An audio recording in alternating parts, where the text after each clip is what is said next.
መጽሐፋችሁን በሉቃስ ወንጌል ምዕራፍ 2 ላይ ቁጥር 15 እንድታወጡ ጠይቃችኋለሁ። በዚያን ጊዜ ጻድቅና ትጉ የሆነ ስምዖን የሚባል ሰው ነበር። እርሱም የእስራኤልን መጽናናት ይጠባበቅ ነበር፣ በመንፈስ ቅዱስም በላዩ ላይ ነበር። ደግሞም የጌታ መሲህ ሳያይ እንደማይሞት በመንፈስ ቅዱስ ተገልጦ ነበር። እርሱም በዚያን ጊዜ መንፈስ ቅዱስ ተመርቶ ወደ ቤተ መቅደስ ገባ። የልጁም ወላጆች በሕጉ ልማድ መሰረት ተገቢውን ሊፈጽሙ ሕፃኑን ኢየሱስን ይዘው በገቡ ጊዜ ስምዖን ተቀብሎ አቀፈና እግዚአብሔርን እያመሰገነ እንዲህ አለ፣ ጌታዬ ሆይ ቃልህ በገባው መሰረት አሁን ባሪያህን በሰላም አሰናብተው፣ ዓይኖቼ በሰው ሁሉ ፊት ያዘጋጀውን ማዳንህን አይተዋልና። ጌታ ይባረክ። ጸሐፊው ሉቃስ ነው። ሉቃስ ሐኪም ነው። ከአራቱ ወንጌሎች ውስጥ አንዱ ነው። በዚያን ጊዜ ጻድቅና ትጉ የሆነ ሰው ነበር ይለዋል። እና ይህ ሰው የእግዚአብሔርን ማዳን ሳላይ አልሞትም የሚል እምነት ነበረው። እግዚአብሔር ለሰው ሁሉ ያዘጋጀውን ማዳን ሳላይ አልሞትም የሚል ጽኑ እምነት የነበረው ሰው ነው። ይሄ ሰው በእምነት ተሞልቶ ያለበት ወቅት ዳርክ ኤጅ ወይም ደግሞ የጨለማው ዘመን የሚባለው ክፍል ላይ ነው። የብሉይ ኪዳን መጽሐፍ ተጽፎ አልቆ ከብሉይ ኪዳን መጽሐፍ በኋላ ወደ አዲስ ኪዳን ሽግግር ላይ ነብዩ ሚልኪያስ ከተነበየ በኋላ ያኛው ምዕራፍ ተዘግቶ አዲሱ ኪዳን እስኪመጣ ድረስ 400 ዓመት የጨለማ ዘመን ነበር። 400 ዓመት የጨለማው ዘመን እግዚአብሔር ዝም ያለበት ዘመን ነው ጨለማ ያስባለው። ወገኖቼ በጠራራ ፀሐይ ብዙ ሚሊዮን ሕዝብ በበዛበት ብዙ አጃቢዎች ባሉበት እግዚአብሔር ዝም ካለ በአንድ ሀገር፣ በአንድ ማህበረሰብ፣ በአንድ ግለሰብ ህይወት ውስጥ ድቅድቅ ጨለማ ተብሎ ይጠራል። ወቅቱ እስራኤል ፖለቲካሊ የወደቀችበት ጊዜ ነው። በሮም ቀኝ ግዛት ውስጥ ያለችበት ጊዜ። እግዚአብሔር ዝም ከማለቱ የተነሳ የቤተ መቅደስ ሰዎች ቤተ መቅደሱን ለቀው የጠፉበት ጊዜ ነው። ሰዎች ወደ ቤተ መቅደስ የሚሄዱት በጣም በጥቂትና ጥቂት ቁጥር ያላቸው ሰዎች በስተቀር ሁሉም ተበትነው እንደ ኔሽን ወድቀዋል። በሮም ግዛት ውስጥ ነው ያሉት። እንደ መንፈሳዊ ነገር ወድቀዋል። እግዚአብሔር ዝም ብሏል። ጨለማ ውስጥ ነው ያሉት። በአባቶቻቸው ዘመን የነበረውን የጸሎት፣ የቅዳሴ፣ የዜማ እግዚአብሔርን የማወደሻ እግዚአብሔርን የሚሰሙበት ዘመን የለም። ጨለማ ነው። ስንት 400። በዚህ ጊዜ ውስጥ ግን 7 የሚያክሉ በጣም ጽኑ ሰዎች ነበሩ። 1 ስምዖን የሚባል ሽማግሌ ሰው፣ 2 የናዝሬት ከተማ ተወላጅ የሆነችው ብላቴናዋ ማርያም፣ 3 ብላቴናው ዮሴፍ፣ ከክህንነት አገልግሎት ሲያገለግሉ ከነበሩ ዘካርያስ እና ባለቤቱ ኤልሳቤት፣ በእድሜ 80ዎቹ ዓመት አካባቢ የገባችው ነብይት ሐና። እነዚህ ሰዎች በስተቀር ሁሉም ሰው ቸርች ትቶ ሄዷል። ቤተ መቅደሱን ትቶ ሄዷል። ወገኖቼ ሰዎች መጸለይ፣ መዘመር፣ የእግዚአብሔርን ቃል ማምለክ፣ መካፈል፣ ስለ እግዚአብሔር ራስን ማዋረድ፣ እግዚአብሔርን መፈለግ፣ ልሳን መናገር የፋራ የሆነበት ዘመን ማለት ነው። በዚህኛው እናንተ ብትሆኑስ ሀገር እንደ ሀገር ወድቃ፣ ኔሽን እንደ ኔሽን ወድቆ፣ በሌላ ቀኝ ግዛት ውስጥ ወድቆ፣ ቤተ መቅደሱ ፈርሶ፣ ቅዳሴ ጠፍቶ፣ ካህናት አገልጋዮች ሁሉም ወደ ጫካ፣ ወደ ሽፍትነት፣ ወደ ሌላ ስራ በተሰማሩበት በዚያን ዘመን እነዚህ ሰዎች በጽናት በትጋት ቤተ መቅደስ ውስጥ ቀርተው ነበር። ወገኖቼ የጸለየ ሰው፣ ቸርች የቀረ ሰው፣ እግዚአብሔርን የፈለገ ሰው፣ እግዚአብሔር ፊት የወደቀ ሰው ሳይጎበኝ አይቀርም። አጠገባችሁ ላለው ሰው እግዚአብሔር ሳይጎበኝህ አይቀርም በሉት። እኔ እናቴ ትሙት አልላችሁም እንጂ ለማሳመን ያው አምላክ እግዚአብሔር ምስክሬ ነው። እግዚአብሔር መስቀሉ ስር፣ ጸሎት ስር፣ እግዚአብሔር እግር ስር የተንበረከከ ሰው ሳይጎበኝ አይቀርም። መልአኩ መጥቶ እኮ ለቅድስቲቷ ለድንግሊቷ እኮ መልእክት የነገራት እኮ ቤተ መቅደስ አግኝቷት እኮ ነው። ሴቶች ሁሉ ወጣቶች ሁሉ ሞዴል ሆኖ በጠፉበት በዚያን ጊዜ እሷ ግን ቸርች ነበረች፣ ቤተ መቅደስ ውስጥ ነበረች፣ ጸሎት ውስጥ ነበረች። ይሄ እኮ ነው፣ ሌላ ነገር እኮ አይደለም። ኤልሳቤት በእርጅናዋ የወለደችው እኮ ሰዎች ሁሉ ቸርች መሄድ፣ ጸሎት፣ ራባ ሻራ ማለት፣ ልሳን መናገር ምናምን ፋራ ነው ብለው በቀሩበት ትልልቆቹ ሰዎች እሷ ግን ቸርች ነበረች። ለዚህ ነው እኮ በእርጅናዋ ዮሐንስን የወለደችው። የለውጡን ሐዋርያ ይዛ መጣችው። ለዚህ ነው እኮ ቸርች የቀረሰው፣ ቤተ ክርስቲያን ውስጥ የቀረሰው፣ ጸሎት ውስጥ የቀረሰው፣ እግዚአብሔር ጋር መንበርከክ ውስጥ የቀረሰው፣ ይሄን መጽሐፍ የያዘ ሰው ሳይጎበኝ አይቀርም። ድምጻችሁ ከፍ አድርጉና እግዚአብሔር ይጎበኘኛል በሉ። በእውነቴን ነው የምነግራችሁ። ሁሉንም በዚያን ጨለማ ዘመን፣ ሁሉም ሀገራቸው ፖለቲካሊ በወደቀችበት ዘመን፣ ሁሉም መንፈሳዊ ነገር በጣም በወደቀበት ዘመን እነሱ ግን ስፍራቸውን ሳይለቁ፣ አንዳንድ ጊዜ እኔም እንደ ሰዎች ሰው ነኝና መንፈሳዊ ቫይቭ ላይ ያለውን የሰው አመለካከት፣ የወንጌል አማኞች አመለካከትና የሶሻል ሚዲያውን እንትን ሳይ ልቤ ዘጭልና ባላይ ስላሉ እንደዚህ ልዞርልና ኖ እሱ ጋር መቆየት ይሻለኛል። ስፍራ ሊያስለቀቃችሁ የሚፈልግ ብዙ በቂ ምክንያት ይኖራችኋል። ከጸሎት ልትሸሹ እንድትችሉ፣ ቤተክርስቲያን እንዳትሄዱ፣ እንዳታገለግሉ፣ እግዚአብሔርንም እንዳትፈልጉ የሚያደርግ ብዙ ሪዝኖች ሊኖራችሁ ይችላሉ። ወገኖቼ ምክንያቶቻችሁን ሁሉ ወደ ጥግ ጥላችሁ እናንተ እሱ ጋር ተደፍታችሁ እሱም በመፈለግ ውስጥ ከተገኛችሁ ሳትጎበኙ አትቀሩ። እርግጠኛው ነው የምነግራችሁ። ስምዖንን ለይቼ ላሳያችሁ። ስምዖን ሽማግሌ ነው ይለዋል መጽሐፉ። ትልቅ አባት ነው፣ ነጭ ጸጉር ያወጣ ሰው ነው። ትልቁ ሰው ስምዖን፣ ሽማግሌው ሰው ስምዖን ከፍ ያለ እምነት ያለው ሰው ነው። ምን የሚል የእስራኤልን መጽናናት የእስራኤልን መጎብኘት ሳላይ አልሞትም። ድምጻችሁ ከፍ አድርጉና እግዚአብሔር ምድሬን ሳይጎበኝ አልሞትም ብላችሁ ጮህ እስኪ።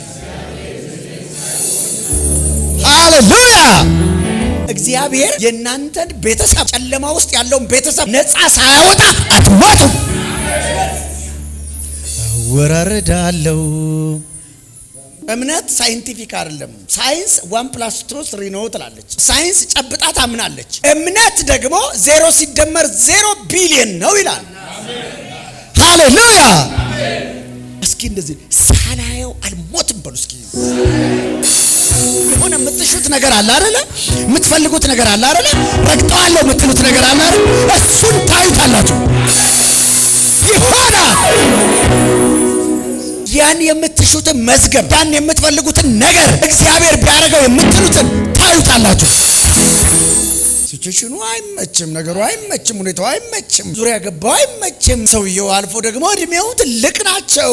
ኔቸርና ተፈጥሮ እየመጣ ደግሞ እንዴት ነው የእስራኤልን መጽናናት የምታየው? እኮ እድሜ እኮ አልቋል ይለዋል። የሆነ ሰው ከእግዚአብሔር ጋር የሙጥኝ ያለና የሚወራረድ ሰው እንዳለ ፊል አድርጋለሁ። እግዚአብሔር ለየት ያለ እምነት ያለውን ሰው ይወዳል። ክሬዚ እምነት ያለውን ሰው ይወዳል። ከኖርማል ወጣ ያለውን በእሱ ላይ የሚወራረድ ኖርማል ያልሆነን ሰው ይወዳል። እና ይህን ሰው ሲያወራ ምን ይለዋል? የህይወት ኳሊቲውን ያወራል። አሁን ነባራዊ ሁኔታ አሳየዋችሁ። ምን አይነት ሁኔታ ነው? ዳርኬጅ ነው። እግዚአብሔር ዝም ያለበት ጊዜ ነው። እግዚአብሔር ዝም ባለበት እግዚአብሔርን ማመን ከባድ ነው ማለት። ቢያወራ እኮ ብሎኛል ትላላችሁ። ዝም እያለ እንዴት? ዝም ባለበት፣ ጸጥ ባለበት፣ ረጭ ባለበት ሁኔታ እግዚአብሔርን ማመን እንዴት? ወገኖች አንዳንድ ጊዜ እኛም ራሳችን እንደ ግለሰብ እግዚአብሔር ጸጥ ዝም ብሎን ለምን አታውራም እንደ እግዚአብሔር ብንለው ዝም ጸጥ ያለበት በዚያ ሁኔታ ውስጥ ዝም ያለውን የማይናገረው ያልተናገረውን እግዚአብሔር በዝምታ ውስጥ ባለበት ሁኔታ አልፎ ዝምታውን እሱን ማመን፣ ያን ሁኔታ አልፎ እሱን መውደድ፣ እሱን መፈለግ፣ እሱ ላይ እርግጠኛ መሆን። አየዋለሁ በሉ እስኪ። አንድ ነገር አለ አየዋለሁ ወገኖቼ። አጀብ በስቶ ባለበት ብታምኑት እናንተም ከእናንተና የተለየ እንትን የላችሁ። በማይመች የህይወት ሲቹዌሽን ውስጥ ያንን ተሻግራችሁ አልፋችሁ ችግራችሁን ትንሽ እሱን ትልቅ አድርጎ የሚያየን ተገጥሞላችሁ እሱን አልቃችሁ አተልቃችሁ አግንናችሁ ችግራችሁን አሳንሳችሁ ማየት የምትችሉ ስትሆኑ ያኔ ነው አመናችሁት የሚባሉ። ያኔ ነው ወራረዳለው።